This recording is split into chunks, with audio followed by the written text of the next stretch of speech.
சென்ற வகுப்பில் எழுத்து என்றால் என்ன, அவற்றின் வகைகள் யாவை, மாத்திரை என்றால் என்ன என்பதை பற்றியெல்லாம் பார்த்தோம். இன்றைய வகுப்பில் அந்த எழுத்துக்களால் ஆகும் அசை என்பதை பற்றி பார்க்க இருக்கிறோம். அசை என்பது யாப்பிலக்கணத்தின் ஓர் அடிப்படையான இன்றியமையாத உறுப்பாகும். எழுத்துக்களுள் ஒன்றினை மற்றொன்றனோடு சேர்த்து ஒலித்து இசை கொள்வதே அசை என குறிப்பிடப்படுகிறது. முதலில் அசைகள் எவ்வாறு அமைகின்றன என்பதை பற்றி பார்ப்போம். அசை என்றால் என்ன என்பதை பற்றி பார்க்கும்போது, ஓரெழுத்து தனித்து நின்றும் ஒன்றுக்கு மேற்பட்ட எழுத்துக்கள் இணைந்து வந்தும் அசைகள் அமைகின்றன. அவ்வாறு உருவாகும் அசையினை இரண்டு பெரும் பிரிவுகளாக பிரிக்கின்றனர்.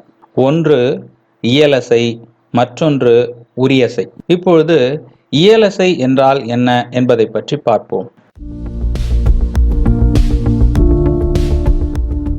இந்த இயலசை இரண்டு வகைப்படும். அவை நேரசை, நிறையசை. இதில் நேரசை என்றால் என்ன என்பதை பற்றி பார்ப்போம். இந்த நேரசைக்கு தனியசை, ஓரெழுத்தசை என்னும் பெயர்களும் உண்டு. இந்த நேரசை நான்கு வகைப்படும். அவை குறில் தனித்து வருதல். எடுத்துக்காட்டாக க என்ற எழுத்தை குறிப்பிடலாம். குறில் ஒற்றுடன் வருதல். இதற்கு எடுத்துக்காட்டாக கல் என்ற சொல்லை குறிப்பிடலாம். நெடில் தனித்து வருதல். இதற்கு எடுத்துக்காட்டாக கா என்ற எழுத்தை குறிப்பிடலாம். நெடில் ஒற்றுடன் வருதல். எடுத்துக்காட்டாக கால் என்ற சொல்லை குறிப்பிடலாம். அடுத்ததாக நிறையசை என்றால் என்ன என்பதை பற்றியும் அது எவ்வாறு அமையும் என்பதை பற்றியும் பார்ப்போம்.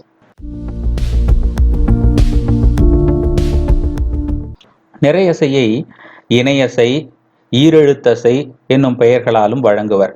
இந்த நிறையசையும் நேரசையை போன்றே நான்கு வகைப்படும். இருகுறில் இணைந்து வருதல். எடுத்துக்காட்டு கல. இருகுறில் இணைந்து ஒற்றுடன் வருதல். எடுத்துக்காட்டு கலன். குறிலும் நெடிலும் இணைந்து வருதல். எடுத்துக்காட்டாக பலா. குறிலும் நெடிலும் இணைந்து ஒற்றுடன் வருதல். எடுத்துக்காட்டாக கலாம் என்பவற்றை குறிப்பிடலாம். யாப்பிலக்கணத்தை பொறுத்த மட்டில் உயிர்குறிலுக்கும் உயிர்மை குறிலுக்கும் வேறுபாடில்லை.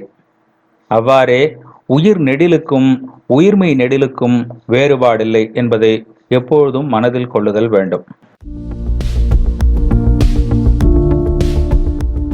அடுத்து நாம் பார்க்க இருப்பது உரியசை என்றால் என்ன. இயலசையை போலவே இந்த உரியசையும் இரண்டு வகைப்படும். ஒன்று நேர்வு அசை, இரண்டு நிறைவு அசை. நேர்வு அசை என்றால் என்ன?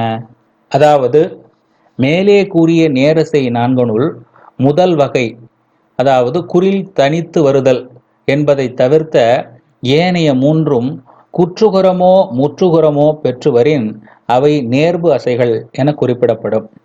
எடுத்துக்காட்டாக வண்டு என்ற சொல்லை எடுத்துக்கொள்வோம். இதில் குறில் கூட்டல் ஒற்று கூட்டல் குற்றுகரம் என வரும். இது நேர்வு அசை. அடுத்ததாக நாகு என்ற சொல்லை எடுத்துக்கொள்வோம். இதில் நெடில் கூட்டல் குற்றுகரம் என வரும். இதுவும் நேர்வு அசை. அடுத்ததாக காம்பு என்ற சொல்லை எடுத்துக்கொள்வோம். இதில் நெடில் கூட்டல் ஒற்று கூட்டல் குற்றுகரம் என வரும். இதுவும் நேர்வு அசை. அதை போலவே மின்னு என்னும் சொல்லை எடுத்துக்கொள்வோம். இதில் குறில் ஒற்று முற்றுகரம் என வந்து நேர்வசையாக அமையும். அதே போல நானு என்னும் சொல்லை எடுத்துக்கொள்வோம். இது நெடில் முற்றுகரம் என வந்து நேர்வசையாக அமையும். அதே போல தீர்வு என்னும் சொல்லை எடுத்துக்கொண்டால் நெடில் ஒற்று முற்றுகரம் என வந்து நேர்வசையாக அமையும். சொல்லில் குறில் எழுத்தை அடுத்து வரும் குற்றியலுகரமோ முற்றியலுகரமோ நேர்வு அசை ஆகாது, நிறையசை என்றே கொள்ள வேண்டும். எடுத்துக்காட்டாக ஞாயிறு என்ற சொல்லை பார்ப்போம். ஞா தனி நெடில் எழுத்து, நேரசை. இரு தனிக்குறிலை அடுத்த குற்றுகரம் இங்கு நேர்வு அசை ஆகவில்லை. குறிலினை என்று நின்று நிறையசையாகவே ஆயிற்று. இந்த நுண்ணிய வேறுபாட்டை எப்பொழுதும் மனதில் கொள்ள வேண்டும். நிறைவு அசை. முற்கூறிய நிறையசை நான்கும் குற்றுகரமோ முற்றுகரமோ பெற்று வந்தால் அவை நிறைவு அசைகள் ஆகும். எடுத்துக்காட்டாக வரகு என்ற சொல்லை பார்க்கும்போது குறிலினை குற்றுகரம் என வந்து நிறையசை ஆகிறது. குரங்கு என்ற சொல்லை எடுத்துக்கொண்டால் குறிலினை ஒற்று குற்றுகரம் என வந்து நிறைவு அசையாகிறது. மலாடு என்ற சொல்லை எடுத்துக்கொண்டால் குறில் குறில் நெடிலினை குற்றுகரம் என வந்து நிறைவு அசையாகிறது. மலாட்டு என எடுத்துக்கொண்டால் குறில் நெடில் இணை ஒற்று குற்றுகரம் என வந்து நிறையசையாகிறது. இரவு என்ற சொல்லை எடுத்துக்கொண்டால் குறிலினை முற்றுகரம் என வந்து நிறைவு அசையாகிறது. புணர்வு என்ற சொல்லை எடுத்துக்கொண்டால் குறிலினை ஒற்று முற்றுகரம் என வந்து நிறைவு அசையாகிறது. உலாவு என்ற சொல்லை எடுத்துக்கொண்டால் குறில் நெடிலினை முற்றுகரம் என வந்து நிறைவு அசையாகிறது. குறில் நெடில் இணை ஒற்று முற்றுகரம் என்னும் அமைப்பில் நிறைவு அசை அமைவதில்லை. இனி அசை குறித்த பிற செய்திகளை பார்ப்போம்.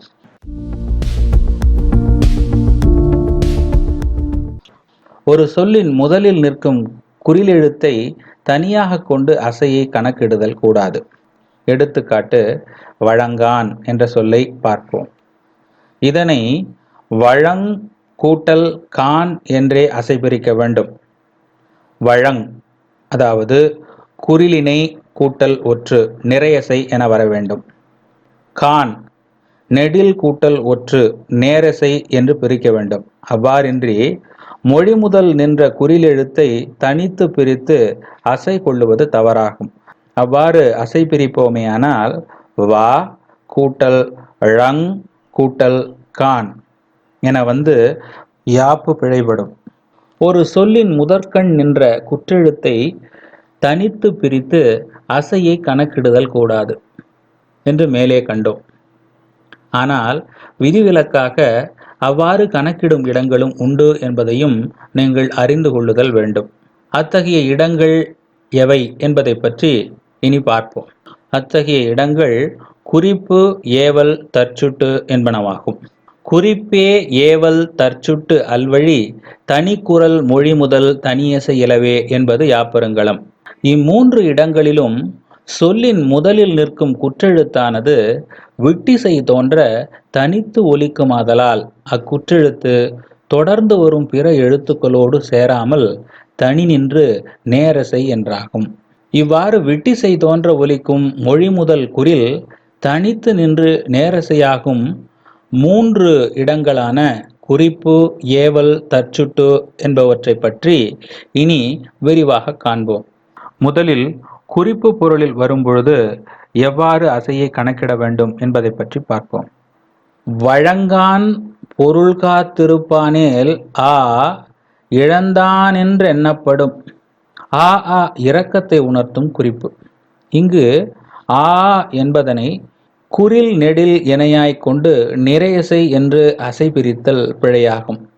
ஆ என்பதனை ஓர் அசையாகவும் ஆ என்பதனை மற்றோர் அசையாகவும் பிரித்தல் வேண்டும். ஆ தனிக்குறில் நேரசை, ஆ தனிநெடில் நேரசை, ஆ ஆ என்பது நேர் நேர் என்ற வாய்ப்பாட்டை பெறும். இரக்க குறிப்புணர்த்திய வழி இங்கு சொல்லின் முதலில் நின்ற தனிக்குறில் விட்டிசை தோன்ற தனித்து ஒலித்து நேரசை என்றானது. அடுத்து ஏவல் வருமிடங்களில் எவ்வாறு அசை கொள்ளப்படுகிறது என்பதை பற்றி பார்ப்போம்.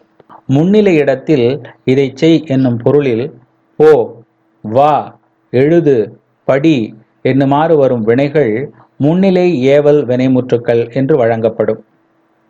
நட ஒருமை ஏவல், கூறுமின் பன்மை ஏவல், வாரல் அதாவது வராதே என்னும் பொருளில் வரும் எதிர்மறை ஏவல் என்று வருவனவெல்லாம் ஏவல் வினைமுற்றுக்களே. ஏவல் வினைமுற்றானது முன்னிலையில் மட்டும் வழங்கும். மொழி முதல் குற்றெழுத்து ஏவலாய் நிற்கும் இடங்களில் விட்டிசை தோன்ற தனித்து ஒலித்து நேரசை ஆகும். இடைமகனே நோ அலையல் நின் நாட்டை நீ. நோ துன்புறுத்து, நோ அலையல் துன்புறுத்தாதே. நோ அலையல் என்பதை நோஆ என பிரித்து குறிலினை என கொண்டு நிறை, லயல் குறிலினை நிறை என்று அசை பிரித்தல் கூடாது. அதாவது நோ தனிக்குறில் நேர் அசை என்றும், அலை குறில் நெடில் நிறையசை என்றும், எல் குறில் ஒற்று நேரசை என்றும் அசை பிரித்தல் வேண்டும். இங்கு சொல்லின் முதலில் நின்ற குற்றெழுத்து நோ தனித்து நின்று ஏவல் பொருளில் வந்து விட்டிசை தோன்ற ஒலித்து நேரசையானது. அடுத்து தற்சுட்டு நிலையில் எவ்வாறு அசை கொள்ளும் என்பதை பற்றி பார்ப்போம். சொல்லின் முதலில் நிற்கும் குற்றெழுத்து தன்னைத்தானே சுட்டும்படியாய் நிற்குமாயின் தனித்து நின்றே அசைபெறும். ஆவு அறியா அறிவில் இடைமகனே. இங்கு ஆவு என்னும் சீரின் முதலில் நின்ற ஆ என்பது அந்த என்னும் பொருளை தராமல் தன்னையே சுட்டி கொண்டது. அதாவது ஆ என்னும் எழுத்தையும் ஊ என்னும் எழுத்தையும் கூட அறியாத அறிவில்லாத இடைமகனே என்பது இந்த செய்யுளடியின் பொருள். இங்கு ஆவு என்பதனை குறிலிணையாய்க் கொண்டு நிறையசை என பிரித்தல் பிழையாகும். ஆ தனிக்குறில் நேராகவும் ஊ தனிக்குறில் நேராகவும் கொண்டு இவ்வாறாக ஆவு என்பதனை நேர் நேர் என்று பிரித்தல் வேண்டும். இங்கு சொல்லின் முதலில் நின்ற குற்றெழுத்து தனித்து நின்று தன்னைத்தானே சுட்டி கொண்டு விட்டிசை தோன்ற ஒலித்து நேரசை ஆனது. சொல்லின் முதலில் நிற்கும் குற்றெழுத்து குறிப்பு, ஏவல், தற்சுட்டு ஆகிய 3 நிலைகளில் வரும்போது மட்டும் தனித்து நின்று விட்டிசை தோன்ற ஒலித்து நேரசையாய் அமையும். ஏனைய இடங்களிலெல்லாம் தன்னை தொடர்ந்து வரும் எழுத்துக்களோடு சேர்ந்தே அசைபெறும் என்பதை எப்போதும் நினைவில் கொள்ள வேண்டும். அடுத்து ஐகாரம் எவ்வாறு அசை கொள்ளும் என்பதை பற்றி பார்ப்போம். ஐகாரம் மொழி முதலில் வரும்போது மட்டுமே 1½ மாத்திரை அளவு ஒலிக்கும் என்றும், மொழியின் இடையிலும் ஈற்றிலும் நிற்கும் போது 1 மாத்திரை அளவே ஒலிக்கும் என்றும் முந்தைய வகுப்பில் பார்த்தோம். அசை கொள்ளும் இடத்து மொழி முதல் நிற்கும் ஐகாரத்தை தனி நெடிலாய்க் கொண்டு நேர் என்று அசை காணல் வேண்டும். மொழியின் இடையிலும் ஈற்றிலும் நிற்கும் ஐகாரத்தை குறிலென கொண்டே அசை காணுதல் வேண்டும்.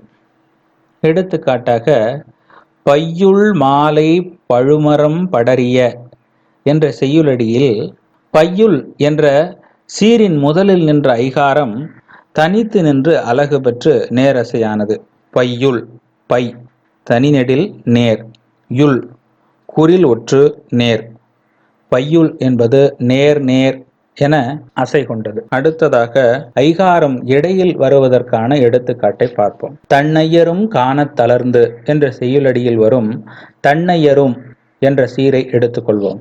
இதை தன் நைய ரும், அதாவது தன் குறிலொற்று நேரசை, நைய குறிலினை நிறையசை, ரும் குறிலொற்று நேரசை என கொண்டு நேர் நிறை நேர் என்று அசை கொள்ளுதல் வேண்டும். இங்கு சீரின் இடை நின்ற ஐகாரம் 1 மாத்திரை பெற்று குறிலென நின்று தன்னை அடுத்த யா என்னும் குறிலோடு இணைந்து நிறையசை ஆனமையை காணலாம். அடுத்ததாக ஐகாரம் ஈற்றில் வரும் நிலையில் எவ்வாறு அசை கொள்ளும் என்பதை பற்றி பார்ப்போம். உளவரை தூக்காத ஒப்புரவாண்மை என்ற செய்யுளடியில் வரும் உளவரை என்ற சொல்லை எடுத்துக்கொள்வோம். உல கூட்டல் வரை, அதாவது உல குறிலினை நிறையசை, வரை குறிலினை நிறையசை. உளவரை என்பது நிறை நிறை என அசை கொள்ளும். இங்கு சீரின் ஈற்றில் நின்ற ஐகாரம் 1 மாத்திரை பெற்று குற்றெழுத்தே போல நின்று தன் முன் நின்ற குறிலோடு இணைந்து நிறையசை ஆனமையை காணலாம். அடுத்து ஒற்றும் ஆயுதமும் அலகு பெறா இடங்கள் பற்றி பார்ப்போம். அசை கொள்ளுங்கால் மெய்யெழுத்துக்களும் ஆயுதமும் தனித்து நின்று தாமாக அலகு பெறா என்பதை நினைவில் கொள்ள வேண்டும். கார் கடல் என்ற சொல்லை எடுத்துக்கொண்டால் கார் கூட்டல் கடல், அதாவது நேர் நிறை என்றே அசை கொள்ளுதல் வேண்டும். 2 ஒற்றுக்கள் அடுத்தடுத்து நின்றதால் ஒவ்வொன்றுக்கும் அரை மாத்திரை தந்து ஈரொற்றினையும் 1 மாத்திரை பெற்றதாக கருதி குறில் போல கொண்டு அசை பிரித்தல் கூடாது. இங்கு மெய்யெழுத்துக்களுக்கு சொல்லியது ஆயுதத்திற்கும் பொருந்தும். ஆயுதமும் மெய்யெழுத்தினை போல தனக்கு முன் நின்ற குறிலெழுத்தோடு சேர்ந்து அசை பெறுமே அன்றி தனித்து அசை பெறுதல் இல்லை. ஒற்று அலகு பெறும் இடத்தை பற்றி இனி பார்ப்போம். ஒற்றும் ஆயுதமும் அலகு பெறா என்று மேலே கண்டோம். ஆனால் அவை அளவெடுத்து ஒற்றளவிடையாய் நிற்கையில் அலகு பெறும் என்பதை இங்கே நினைவில் கொள்ள வேண்டும். எடுத்துக்காட்டாக அரும்பவல் முலையொக்கும் ஒக்கும் கரும்பவல் வாயிற்சொல் என வரும் செய்யுளில் அரை மாத்திரை அளவுடைய ஈரொற்றுக்கள் இணைந்து ஒரு மாத்திரை அளவுடைய குரில் போல் நின்று நேரசையானமையை காணலாம். அடுத்து ஆயுதம் அலகு பெறும் இடமாக எக்கிலங்கிய கையராய் இன்னுயிர் வெகுவார்க்கிள்ளை வீடு என்ற செய்யுளில் ஆயுதம் அளவெழுந்து நேரசை ஆனமையை காணலாம். ஒற்றும் ஆயுதமும் அளவெழுகையில் குற்றெழுத்து போல நின்று ஓர் அலகு பெறுமே அல்லாமல் முன்னும் பின்னும் நின்ற எழுத்தினோடு புணர்ந்து நிறையசை ஆகா என்பதை நினைவில் கொள்ளுதல் வேண்டும். அடுத்து குற்றிய லிகரம், குற்றிய லுகரம், உயிரளபடை ஆகியன அலகு பெறா இடங்களையும் அலகு பெறும் இடங்களையும் இனி பார்ப்போம். குற்றிய லிகரம் அலகு பெறா இடம். குழலினிதி யாழினிதி என்பதம் மக்கள் மழலை சொல் கேளாதவர். இங்கு குற்றிய லிகரத்திற்கு அலகு கொடுத்து தியா நிறையசை என்று கொண்டால் விலமுன் நிறை என்றாக்கி வெம்பா யாப்பு பிழரும். எனவே குற்றிய லிகரம் அலகு பெறாது என்று கொண்டு யாழினி என்பதை யா கூட்டல் ழினி என்று பிரித்து நேர் நிறை என்று அசை கொண்டால் யாப்பு சிறக்கும். இங்கு குற்றிய லிகரம் அலகு பெறாமையை உணர்க. அதே போலவே அலகு பெறாத குற்றியல் உகரம் பற்றி இனி பார்ப்போம். கொன்று கோடு நீடு குருதி பாயவும். இது குரலடி வஞ்சிப்பா ஒன்றின் ஓரடி. கொன்று கோடு நீடு என்னும் சீரின் ஈற்று குற்றுகரத்திற்கு அலகு தராது நேர் நிறை நிறை கூவிலங்கனி என்று கொண்டால் கனிமுன் நிறை என்றாகி ஒன்றிய வஞ்சித்தலை அமைந்து செய்யுள் சிறக்கும். இங்கு குற்றிய லுகரம் அலகு பெறாமை காண்க. அலகு பெறாத உயிரிழப்படையை பற்றி இனி பார்ப்போம். உப்போவோ என உரைத்து மீள்வால் ஒளிமுறுவர் கொப்போ நீர் வேலி உலகு. இதில் உப்போவோ உப் கூட்டல் போ கூட்டல் ஓ உப் குறிலுற்று நேரசை, போ தனி நெடில் நேரசை, ஓ தனிக்குறில் நேரசை. இங்கு அளவெடுத்து வந்த ஓ என்னும் உயிர்க்கு அலகுதரின் காய்முன் நிறை என வந்து தலைகடும் வெண்பா யாப்பு சிதையும். எனவே அளவெடை அலகு பெறாது என்று கொண்டு உப்போ என நிறுத்தி உப் நேரசை போ நேரசை என்று அசை பிரித்தல் வேண்டும். மாமுன் நிறை அதாவது இயற்சீர் வெண்டலை என்று அமைந்து வெண்பா யாப்பு சிதையாது நிற்கும். இங்கு உயிரளவடை அலகு பெறா நிலையை காணலாம். அடுத்து அலகு பெறும் குற்றியலுகரமும் குற்றியலிகரமும் பற்றி பார்ப்போம். வந்து நீ சேரின் உயிர் வாழும் வாராக்கால் முந்தியாய் பெய்த வளைகழலும். இதில் வந்து நீ என்பதில் உள்ள து குற்றிய லுகரம் அலகு பெற்றது. அதை போலவே முந்தியாய் என்பதில் உள்ள தி குற்றிய லிகரம் அலகு பெற்றது. இனி உயிரிழவடை அலகு பெறும் இடங்களை பற்றி பார்ப்போம். கடா களிற்றின் மேல் கட்படாம் மாதர் படா முலைமேல் துகில் என்ற குரட்பாவில் வரும் கடா, இதை கடா கூட்டல் அக் நிறைநேர், படா படா கூட்டல் ஆ நிறைநேர். இங்கு அளபடை அலகு பெற்றமையை காணலாம். சுருங்கக்கூறின் குற்றிய லிகரம் குற்றிய லுகரம் உயிரளபடை என்னும் இவற்றுக்கு அலகு தருதலால் செய்யுளின் யாப்பு கெடும் என்றால் அலகு தருதல் கூடாது. இம்மூன்றற்கும் அலகு தருவதன் மூலம் செய்யுளின் யாப்பு காக்கப்படும், தாங்கி பிடிக்கும் என்றால் அலகு தந்தேயாதல் வேண்டும். ஆகவே இம்மூன்றும் அலகு பெறுதலில் ஒரு நெகிழ்ச்சித்தன்மை காணப்படுகிறது எனலாம்.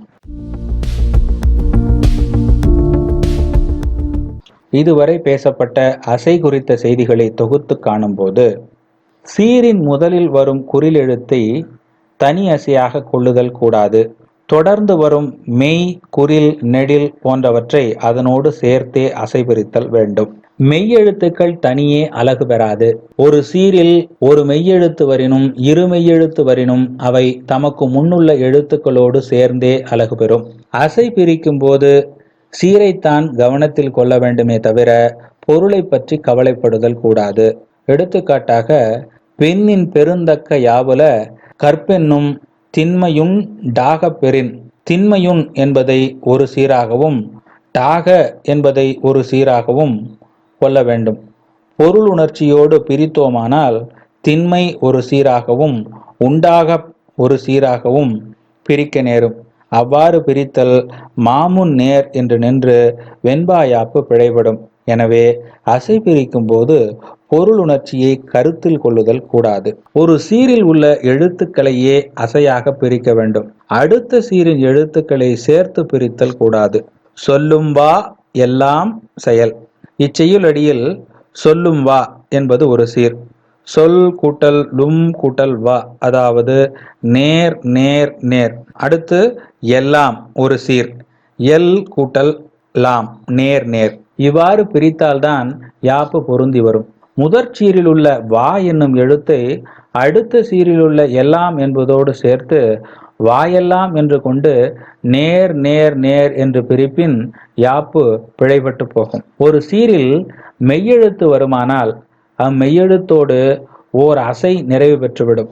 ஐ ஔ என்னும் உயிர்களும் இவ்வுயிர் ஏறிய மெய்களும் சீரின் முதலில் நிற்கும் போது ஒன்றரை மாத்திரை பெற்று நெடிலென நின்று தனியசையாய் நடக்கும். ஒரு சீரில் ஐ தவிர்ந்த ஏனைய நெடில் எழுத்துக்கள் வந்தால் அதனோடு ஓர் அசை நிறைவு பெற்றுவிடும். ஒரு சீரின் இடையிலும் ஈற்றிலும் நிற்கும் ஐகாரத்தை குறில் எனக் கொண்டே அசை காணல் வேண்டும்.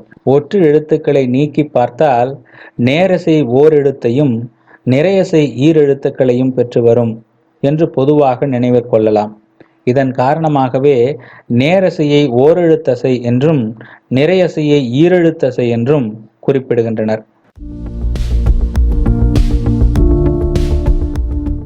இனி அசை குறித்து யாப்பருங்கலக்காரிகை கூறியுள்ள செய்திகளை பற்றி பார்ப்போம். குறிலே நெடிலே குறிலினை ஏனை குறில் நெடிலே நெறியே வரினும் நிறைந்து ஒற்று அடுப்பினும் நேர் நிறை என்று அறி. வேய்புறையும் மென்தோழி உதாரணம் ஆழி வெல்வேல் வெறியே சுறா நிறம் விண்தோய் விலாம் என்று வேண்டுவரே என குறிப்பிடுகின்றது. இக்காரிகையின் பொருள் மூங்கிலை போன்ற வடிவத்தை கொண்ட மென்மையான தோலை உடையவளே. குறில் குறில் ஒற்று, நெடில் நெடில் ஒற்று நேரசை. குறிலினை குறிலினை ஒற்று, குறில் நெடில் குறில் நெடில் ஒற்று நிறையசை என்று அறிவாயாக.